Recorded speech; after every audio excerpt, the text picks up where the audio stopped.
The information provided on lifeinterruptedradio.com is for educational purposes only. Welcome, everyone, to the Autoimmune Show. I'm Sharon Saylor from SharonSaylor.com, and as always, it's my pleasure to bring you another brand new episode.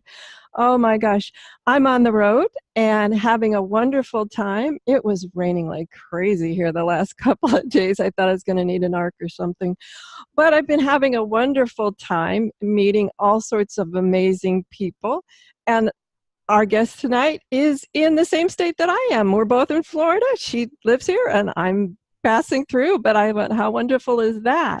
And by the way, since it's raining, I don't know if it's raining where you are, but I'm curled up with my tea here. It's a white jasmine tea this time. I was reading about how white jasmine or white tea is good for you, that this particular one is air-dried, not force-dried, and it's really tasty. And you know what? It's one of those that smells so good, you feel like you should just like smell it all the time instead of drink it. It's fantastic. Anyway, let me introduce tonight's guest because we're going to talk about something, I've sort of avoided. I think it's a fun topic. I was waiting for the right expert to come along because we're going to talk about gas, bloating, and belly aches. I know, that's really classy, right? I think it is because we all have to know about it, regardless of whether we have an autoimmune diagnosis or not. I think we've all experienced one or all three of those in our life. So let me introduce you to Dr. Julie Gatza. She's a co-founder of the Florida Wellness Institute. She's a health educator at one of the nation's top chiropractic physicians with more than 26 years of clinical practice, during which she's assisted thousands of patients to resolve a wide variety of physical ailments. Using her understanding of the nervous system, nutrition, and alternative therapies, Dr. Gatza's mission for each patient is to enhance the body's potential to heal itself. She regularly lectures and educates audience on how to maintain optimum health with a focus on the role of digestion plays in maintaining a healthy immune system. And she currently serves as spokesperson for the Nature's Source dietary supplements. So welcome, Dr. Julie. Thanks for being on the show. Thanks for having me, Sharon. You know, when your topic came across my desk, I first laughed a little bit. I went, oh, that's good. Wow, somebody specializes in that. But the more I thought about it, everything I've studied around autoimmune, a huge portion of it comes from the gut. So let's talk a little bit about what is first gut health, and then we'll get into some of these finer points like belly aches, gas, and bloating.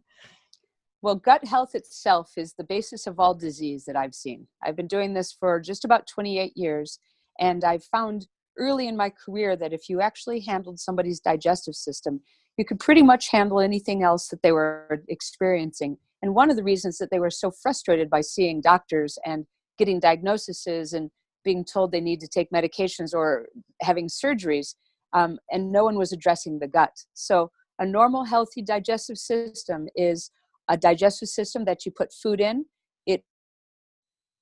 It utilizes those nutrients. Those nutrients go to organs and glands and everywhere in the body. And this is health. Without any of those points, you're going to have unhealth at some level. Wow. I'm nodding as she's talking about that because my first experience after the diagnosis, I thought I ate healthy, by the way. I found out now after all of the lessons in this healing journey that I wasn't eating as healthy as I thought. But my first experience was after the diagnosis, I went to a top rheumatologist in my part of the country and said, so Sharon, what are you doing? And I listed off that I'd gotten very clean and clear with my diet, organic food only, really increased the fruits and veggies, mostly veggies and organic and filtered water, on and on and on. And he looked at me in all seriousness and he said, none of that's going to help. Mm-hmm. Wow, that was I didn't fire him right away. I should have. I fired him a couple of sessions later. But I'll tell you, what happened at that moment for me was twofold. The first, a little evil twin on my shoulder popped out and said, see, I told you could have had that, milkshake or hamburger or whatever, whatever it was, processed chips or whatever it was. And the second point was nothing about anything I could do to take control of my health. It was all about what this particular doctor was going to fix and do and all of that. So I'm getting off a little bit on my little white coat authority part of this thing where I wanted to be part of the team. So long question here. As we're being part of the team, what can we do? What are a couple of steps that you immediately tell people when you go, gut issue, that we can do to optimize? First thing that you can do is knock out the coffee, the tea, and the soda pop. Oh dear, well I'm drinking my I know, white. I'm sorry. Well, What just it does smell is it. it alkalizes your digestive system, and you always want your digestive system to be acidic. So I've seen just chronic problems, and autoimmune is one of the areas that I love to have patients come in for because we're so successful with it. So no coffee, no tea, no soda pop, green tea, white tea, or black tea. Sorry. And water, you can put all sorts of fruit flavors into the water, but keep it very plain, no carbonation whatsoever. And that's the first thing that I have my patients do. Number two, I have them eliminate most of their grains and dairy products. I happen to be an applied kinesiologist, so I muscle test for food sensitivities. I found that that's been one of the most successful ways to be very determined on what it is that's really causing the problem, not what shows on blood tests.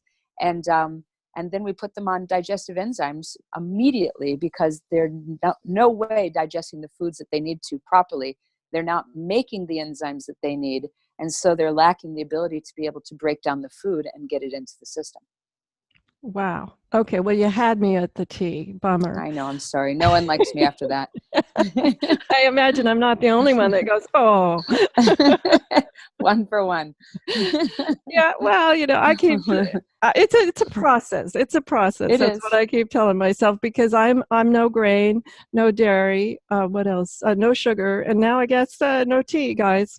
Oh, well. Now, if you want to do herbal tea, peppermint, chamomile, hibiscus, those are all fine. Just nothing from a tea leaf, green, white, or black. Okay. I'll try the peppermint. That sounds good. Next week, guys, I'll have the peppermint out. I'll try that. Oh my gosh. Okay. So as we're optimizing our health, and you said digestive enzymes, tell us a little bit more about those and what they're not probiotic, right? Well, they do have probiotics in them. So there's a company called Nature's Sources. They make a number of enzymes. One of them is absorbed platinum, and the platinum it does have probiotics in it. But the enzymes themselves are made basically from the things that your body should be producing. Well, our soil is bad. Our food isn't as healthy as it was when we were young. We have all sorts of, alterations to our food on top of that. So just the quality, we're not able to get in nutrients. And then because of that sort of lifestyle, we aren't making those enzymes. So we're at a catch-22. So we always supplement in our practice digestive enzymes that supply the ability to break down proteins, which pancreas breaks down proteins, amylase breaks down carbohydrates, lipase breaks down fats, and it has all these different ACEs, ASE in them, and anything with ACE at the end is an enzyme. So enzymes break down foods to make it more processable to the body itself. Okay. So now we're kind of in the digestive, we're in the, I guess, the belly area, and we're digesting the food. But then here we go to the next step, and we get into the intestinal tract where I hear a lot about leaky gut, microbiome, all of those kinds of things. We're kind of making our way down the tube here, guys. That's true. Tell me, what is the microbiome and how does it relate to also getting the nutrients? For some reason, I didn't realize that it started, I guess, in the tummy region, but that region, it was more down there in the microbiome where all that processing happens. Yeah, it actually starts in the saliva glands. So when you chew your food, you're basically sending signals to the brain that says, hey, start producing enzymes. So that's why chewing your food more than you have been is quite important, because it breaks it down, it gets things set up in the body. It goes down into the stomach actually starts to break down these foods, and then it gets sent to the small intestine where most absorption is occurring. So in the intestine, in the small intestine, you have small little holes, and those holes are big enough to let nutrients go through. When we've had leaky gut, irritable bowel, any type of digestive upset, any autoimmune problem, those holes now get large and inflamed, and now everything leaks through. So now the body is actually fighting all the things that are in the blood, and the immune system sees it as something that's foreign. It sees those foods into the in the intestine. It goes on an attack, and now your immune system is making white blood cells to attack the things that should never have gotten into the bloodstream in the first place because the digestive system was stressed. So it's small holes that become too large. Foods go into the bloodstream. The immune system starts to attack that, and now we have an autoimmune disorder. So this is why you have to fix the digestive system first and foremost before you can ever do any real leaps to fixing the the autoimmune problem. Oh, wow. Okay, I've got 100 questions in my mind, so I'm going to choose the first rabbit hole. Saliva. How many times do you suggest we chew? I would say I give people the number of 22. It's just an odd number. Start chewing your food. Start counting. You'll realize that you're doing a heck of a lot less. While you're counting, you'll realize, boy, I do swallow my food as it's a bit more whole than it should be. It slows you down. You aren't as hungry. The nutrients are, or the food is getting broken down into smaller particles so that whole system digestion doesn't have to do it all on its own. So 22, and then count it out and see if that's a bit more or less for you. Okay, I'm thinking, I know it's not 20. I know my number's not 22. I'll have to figure that out later. Then, if the saliva is part of the process, should we not have fluids with our meal? Like, they give you a glass of water at a restaurant? My suggestion is to have small sips to just aid in the digestive system, but I wouldn't say drink, 2 glasses of water during a meal. It dilutes the digestive enzymes that you do make, and it keeps your food from being broken down as cleanly as it needs to be. Okay. All right. Okay. That was my first parts of those questions. Now I want to jump back down to the leaky gut and the microbiome. Boy, so many questions here because as you mentioned in all my research, that's where autoimmune starts. Are there certain foods that help, I don't want to use the word heal, I'm optimized so those holes get smaller? I mean, is it possible to make those holes smaller once they're big? Absolutely. The body is so determined to want to be healthy. It's actually quite easy to take somebody from low function and just do all the right things. And within a month's time, they're so much better if they just do what they're supposed to do. So the coffee, tea, and pop need to go. Most grains, most dairy. Chocolate is never your friend. Corn, of course, soy. Those are all they're genetically modified. They're not a lot of food value to them, to be honest. But what does heal the body, I never back away from protein. Fish, chicken, eggs are fine with me unless you have some known allergy to it. Tons of steamed green vegetables. I find that salads are too hard on the digestive system when it's not doing well. So you want to give the body slightly broken down vegetables, which steaming or sauteing is more helpful. If you have to have grain, rice is the best. Try to do a brown rice or a organic rice, and tons of water. And if you do that, you're at least not irritating the system. Then what we do in our office is we take a whole bunch of nutrition and then we start to put in the nutrients they've been missing to help heal what's been happening. And, if they're not a lot better within 1 or 2 months, then we've completely missed the boat or they're not doing it. And I rarely miss the boat. So it's not that easy to do. It's not that easy. I can, even though it sounds easy, I travel a lot and I end up taking a lot of food with me. And sometimes I have to take things that are a little more processed just because if I'm on the road for 24 hours, sometimes I want to make sure at least I have a backup plan something I know I can eat. Right. Even if it's not the ideal. So that's why I always say it's not that easy. And then also the emotional part of eating. I wanted to just touch on that a little bit since we're in this rabbit hole of it's not that easy. What are some tips you give people to get past this emotional? I mean, there's so much emotion around eating. It's our society. It's, you go on dates with beloveds and you have family parties. And how do you get around this kind of emotional part of eating? One of the things that I've seen is when people come in, they're pretty devastated with being sick. Hardly anyone comes healthy, keep me that way. Usually I'm a referral type clinic. And so people are coming in and they're pretty, they're saddened and a bit, distraught of the fact that they've been mishandled. So they're willing to pretty much do anything I ask, at least for the first month. When they see that they're so much better, it's a heck of a lot easier to get them to follow what they need to. And then if they choose not to, they usually see and pay the price for not following what they need to. I would say it takes realistically 6 to 12 months to truly heal digestion. That also means the hormonal system and the adrenals and the thyroid and all the things that have been under tremendous stress because of all the problems the body's been having in the first place. So, I would say if you're going to a family party, eat before. Eat something, don't go there hungry, and then you can pick and choose from things that you can possibly eat that aren't just, I'm starving, I used to love this, I know how it tastes, I'd love to have the brownies tonight. Go full. It's a lot easier. If you are out to dinner, there are always things on the menu people can eat. Even if you're eating at a diner, you can find things at a greasy diner that you can still have. And it's not that hard. It's just going to knock out a fair amount of the other things that used to cause you to feel lousy in the first place. So it is a mindset. I find that children are actually easier to train than adults. And the parents think, their 4, 5, 6, 7-year-old is going to have the worst time at this. When I educate the child and then give them the rules, they're the ones that ask, Mom, can I really have this?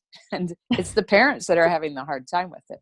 So, but when you start to feel better, it's a lot easier to follow. And then cheat, feel lousy, and you know the rules to get it back again. So that's the beauty. It is planet Earth. There are things to, have fun with and enjoy and, have a weekend, but at least then know how to clean it back up. Yeah, it just takes a couple of cheats before you stay on the straight and narrow, I'll tell you.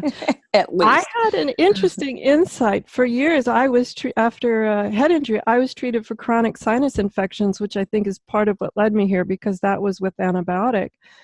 And fascinating thing was, by chance, just a year ago, I happened to get into a gluten product, and I woke up the next day with, quote unquote, a sinus infection that was unbelievable.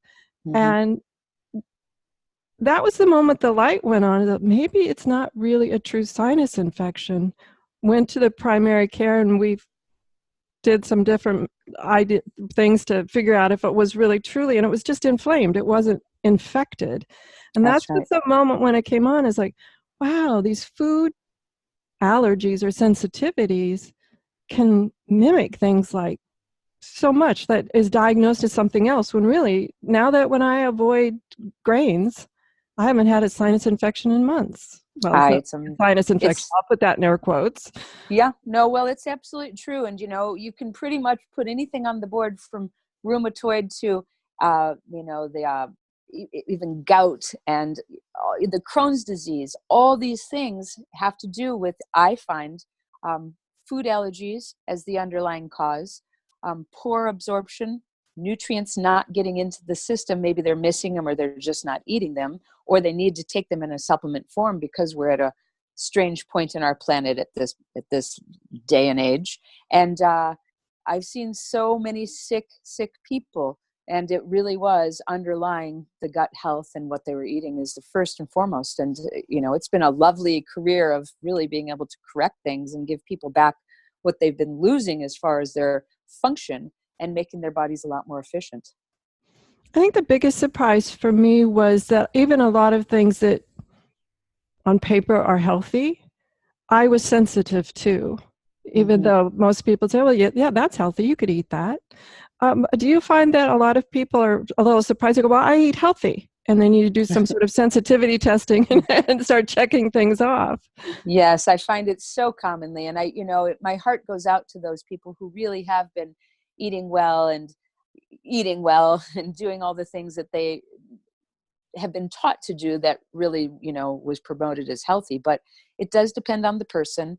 I mean, I had a guy that came in years ago. He had a tremendously high cholesterol. And he said everyone in his family had high cholesterol and heart disease and bypasses. And his cholesterol was over 2,000.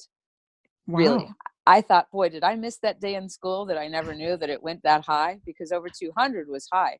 So he had brought his blood test in, and we had tested him for potatoes, and he was completely allergic to the potatoes. And I said, hey, it's potatoes. And he goes, what?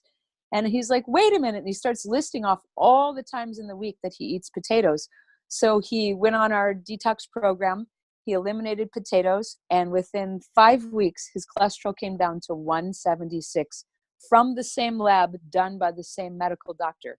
So that cholesterol was building up in his system because his liver wasn't working properly. And the liver's number one job is to detoxify. And number two, it's to handle the cholesterol in the body, not just from the foods. So that's just one silly thing that guy is, destined to have heart disease and heart attacks and whichever in the future. But once he found out at 35 that he had a potato allergy, lo and behold, if he's still following it, he's still living. Oh, wow. That's amazing. I know that in the white potato family, though, I've heard them called nightshades, and that they're similar to tomatoes and eggplant. And if you have a sensitivity to something, we'll just use that family, the nightshade family. If you have a sensitivity to one, should you avoid all? As a general rule, I would say you're smartest to do that. But I have found people like him, it was just potato. He actually could have the tomatoes and the peppers and the eggplant. But if you do have some tendency into that area, you're best to avoid the tomatoes, the potatoes, the eggplant, and the peppers. And you'll do better. I've seen a lot more nightshades in the past 5 years, and I just think it's the change of our food. I don't want to get on a soapbox and start screaming how bad our food is, but I definitely see that things are changing, and I'm seeing more allergies and more sensitivities to things that I didn't used to see. And I can only think it's the way they're modifying stuff and the Roundup they're using. And, organic doesn't mean that the soil was good. Organic just means they didn't use pesticides, so that's just one good thing. That's like having a kitchen garden. Great. But there's more to it than what's happening. Oh my gosh. Yeah, we could do a whole program on our food and what's happening to everything from the insect population down to the quality of the nutrients in the soil. I had Dr. Nisha Winters on not too long ago, and she has this cute little joke about, we talk about organic food and the quality of all these fancy words, natural and all of this.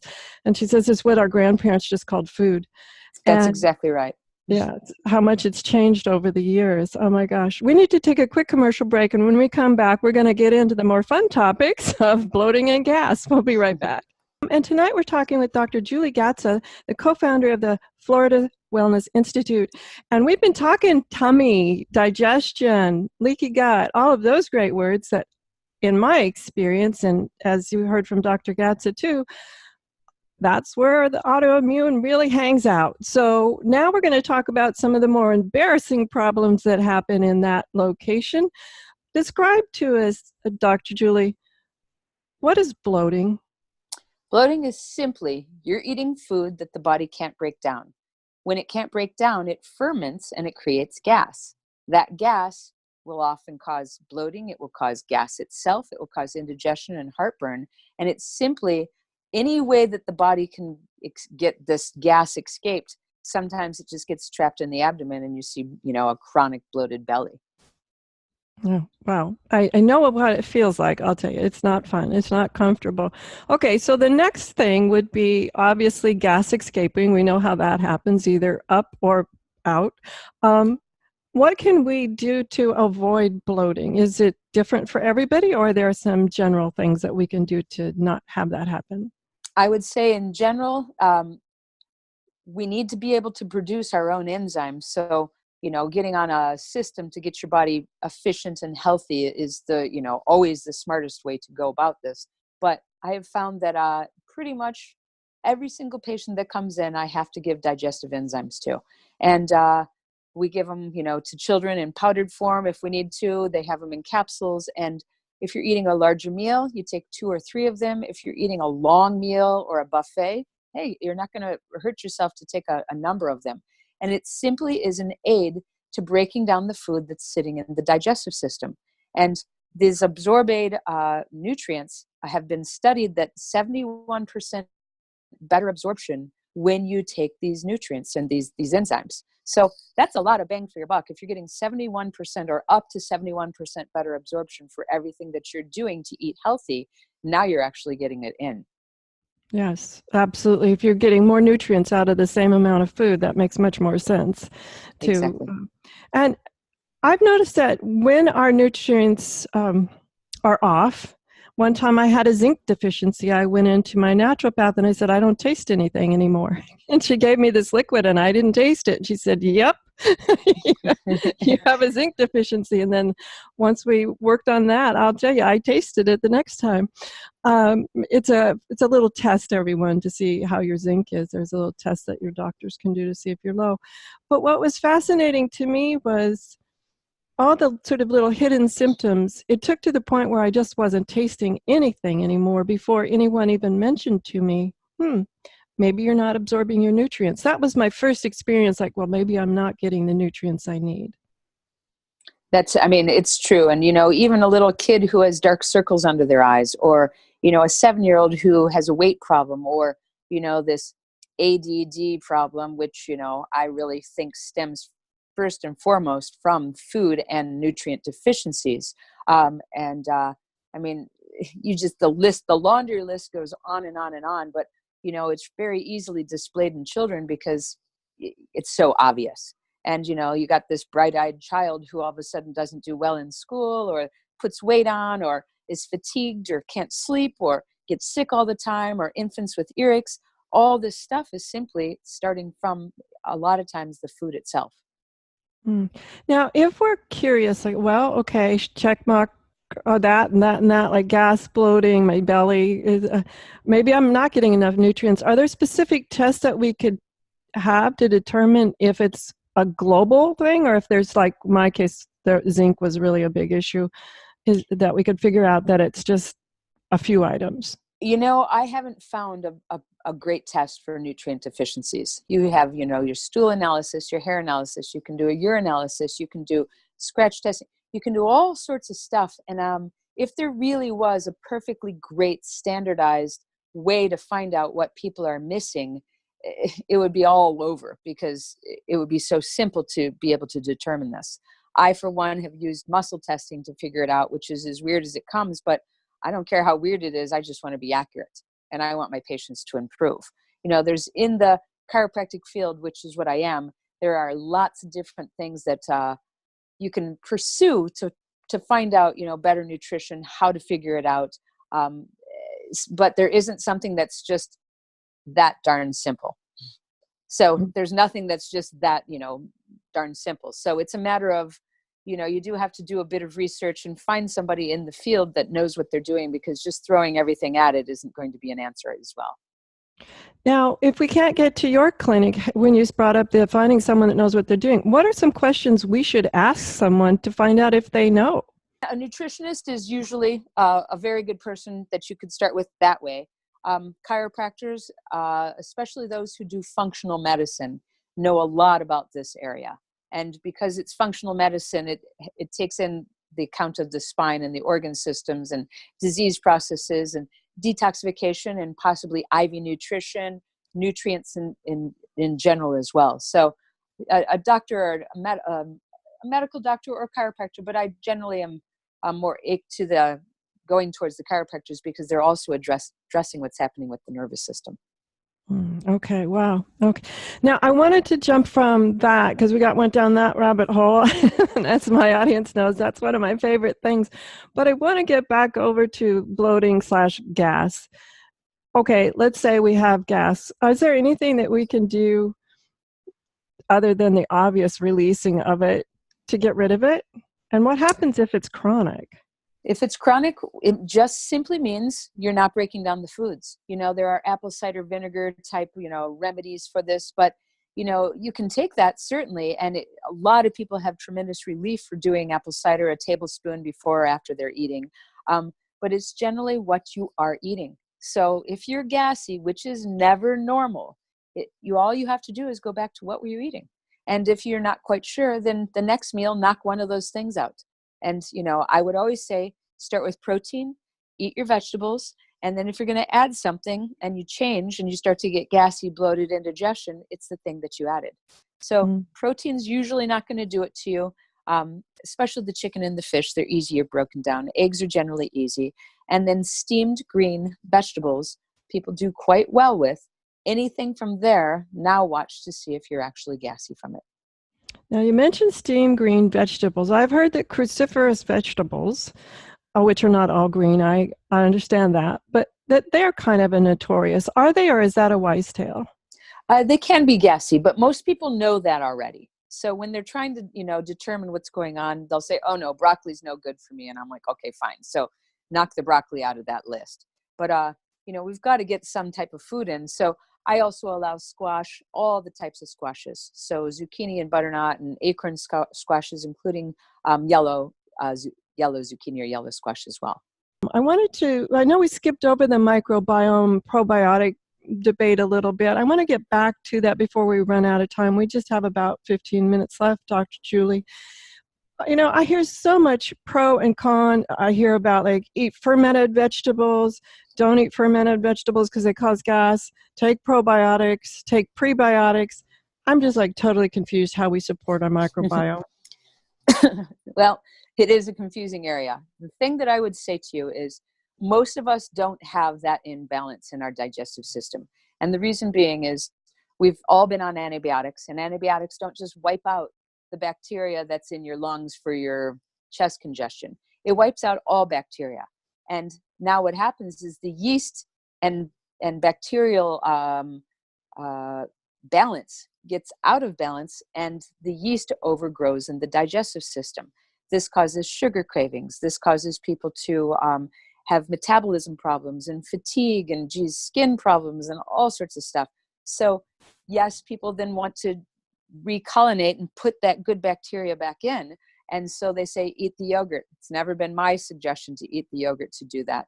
I would say you do need to go get a very high quality probiotic. This Absorbate Platinum has a very high quality in it. And you do have to spend the money in this one area if you're just isolating the probiotic, because you can make them cheaply or you can make them well. And when you start to put that back in, the balance becomes much more attainable and it's much more stable, and people start to feel a lot better. Fermented food, yes, it's very good for the body. It sort of goes with our ethnicities. The Germans ate sauerkraut, and, Japanese people eat the ginger, and, coleslaw and anything with the vinegary things are decent for helping to reculinate and put that back into the system. Okay, now I've heard it causes gas and bloating. Is that true, or is that just a wise tale? It can. So if it does, then don't eat that one. So, okay. Look around. So, some people do well with fermented beets. Others do well with the sauerkraut. Others do well with just having a coleslaw during their meal with the vinegar aspect to it. Some just with a pickle. But if you do get gassy and bloated, it simply means, warning, we did not break down that food. So that's all you have to do. Is any gas is not normal. It's common, but it's not normal to have. And it's simply the body saying, there's no way we broke that down, and letting you know. Now, this takes me to another, as you're saying, warning, and I'm thinking about not breaking down food.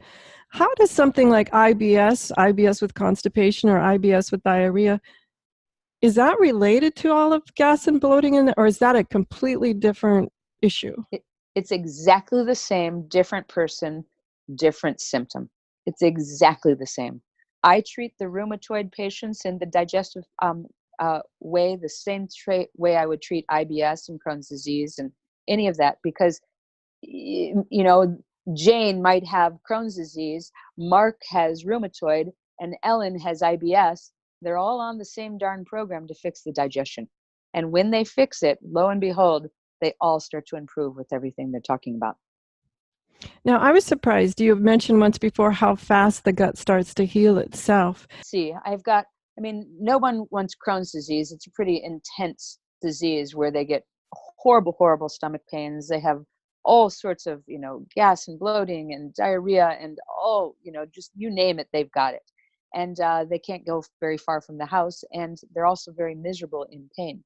So when we start to clean up their system, take away the things that they shouldn't be eating, reculinate what needs to go in with the good nutrition and, the probiotics, they automatically lose weight. They'll lose the inflammation. They aren't losing necessarily fat or muscle. They're losing inflammation. Their digestive system starts to calm down. They have a normal bowel movement every day. Their energy starts to improve. That sort of sallow look in their face improves. The dark circles under their eyes improve. Their joints feel better. And it's simply the inflammation leaving and the gut repairing. And you know what? When they don't believe me and they get awfully cocky, I say, go and eat your pizza. They eat a pizza and they come back and they're like, wow. I'm like, I know. I'm sorry.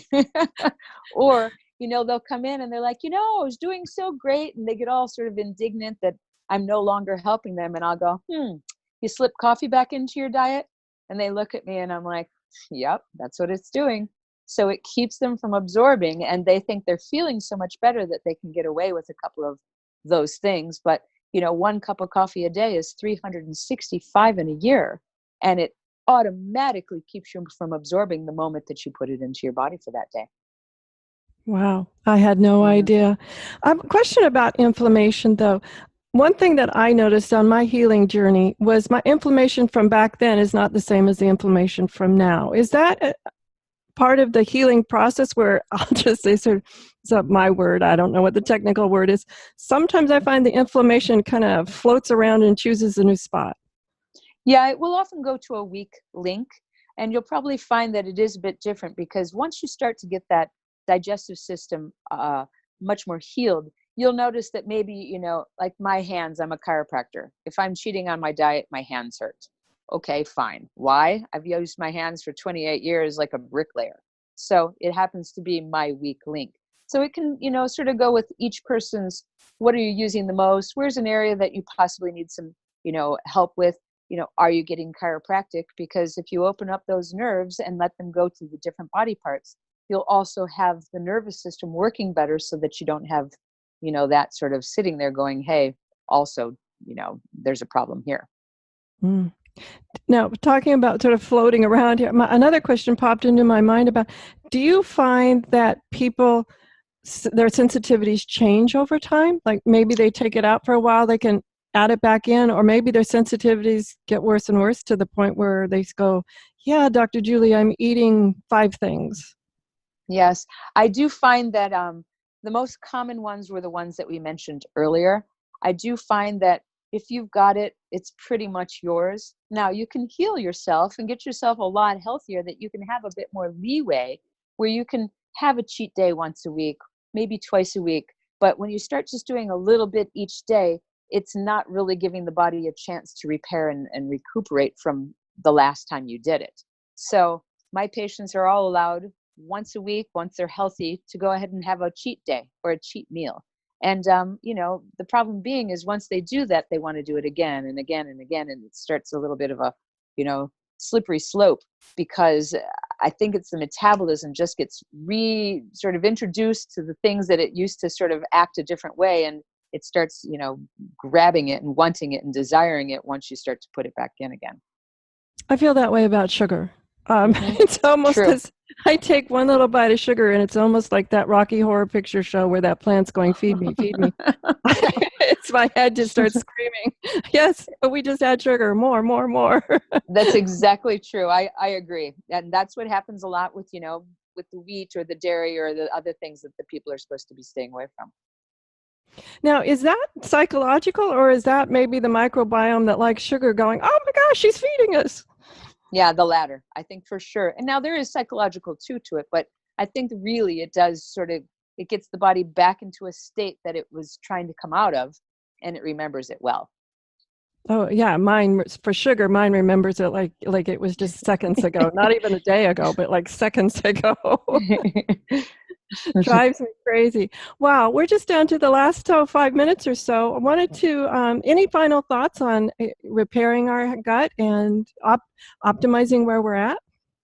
The best thing that I would say to do is take just a good look at your diet. Sometimes when you write it down, you're a bit more aware of how many times you'll grab a handful of something and not really have attention on it. But if you sit down, you write down, possibly what you've been eating, And then you go, really, would my grandparents be proud of that?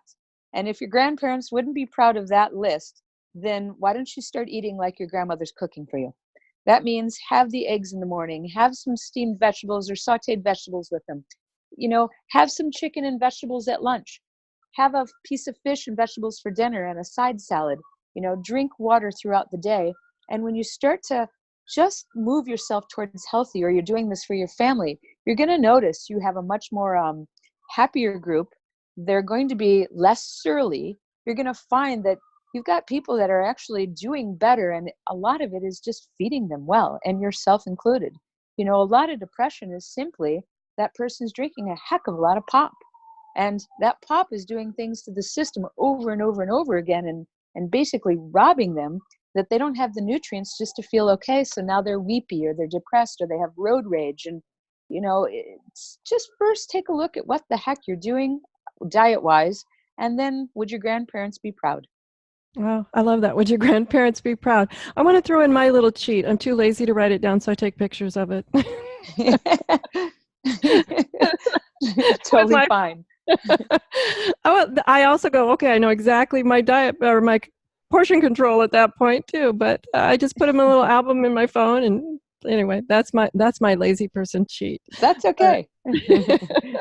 I remember it well. So tell us, how can we get a hold of you and your website, and any other final thoughts? They can get onto the Nature's Sources website, and they can find out about the different enzymes and the ones with the probiotics. They can also call a 1-800 number, which is 1-800-827-7656. And if they use the code radio, they can get some free samples, or they can get 20% off their first order. So it's a lovely company. In the vitamin world, not everyone's making equal vitamins by any stretch of the imagination. And I know this company. I'm proud to actually push their vitamins. All my patients are taking them as well. And I switched over once I found out about them. And I'm just in love with them because they do such a fine job. And they know what they're talking about, and they work hard at it. Oh, fantastic. Now, one final thought, though, I just want to throw out. My first thought was, should we run the idea of probiotics past someone in our healthcare team so they know what we're doing or we're choosing to do with the enzymes? I don't really think that it matters. I mean, one, they're not educated in that area, and now you've left it up for an opinion of somebody who actually isn't terribly educated in that area. And when you take these enzymes, not with a meal, it helps with inflammation. So if somebody has achy joints, if their knees are achy, if they've been flying the night before, you can take them on an empty stomach. I usually take about 4 every time I travel. And any swelling that I might have had just from being in the altitude, it's gone completely away by the morning, and it's because those enzymes help to break down inflammation. So you can't really go wrong with them. I've never seen anybody come back. Maybe they had a stomachache if they took too much, but fine, just don't take that much. It's pretty simple. Yeah, that would have to be an awful lot, I'm thinking. Exactly. Well, fantastic, everyone. Thank you so much for being on the show and talking to us about our digestive tract and gas and bloating, because it's something we don't talk a lot about, and it's so integral to our healing and optimizing our health. I never say cure here, unfortunately, because who knows, but I think just the more we can optimize, the better. So everyone, have a great weekend, whatever your adventures. Join me next week for another brand new episode, 7 p.m. Eastern Time. And as always, you can go to understandingautoimmune.com to see all the past episodes in both video and audio. Share the links with your friends, and join me on Facebook at Understanding Autoimmune as well. Everyone, have a great week, as I said, and enjoy. The information provided on the Autoimmune Hour, Understanding Autoimmune, and Life Interrupted Radio, including the websites understandingautoimmune.com and lifeinterruptedradio.com, plus social media, is for educational purposes only. What you read, hear, and see on the Autoimmune Hour, Understanding Autoimmune, and Life Interrupted Radio, and its websites, and other media outlets is based on experience only. The information should never be used for any legal, diagnostic, or treatment purposes. Always seek sound legal, medical, and or professional advice regarding any problems, conditions, and any of the recommendations you see, hear, or read here on the Autoimmune Hour, Understanding Autoimmune, and Life Interrupted Radio.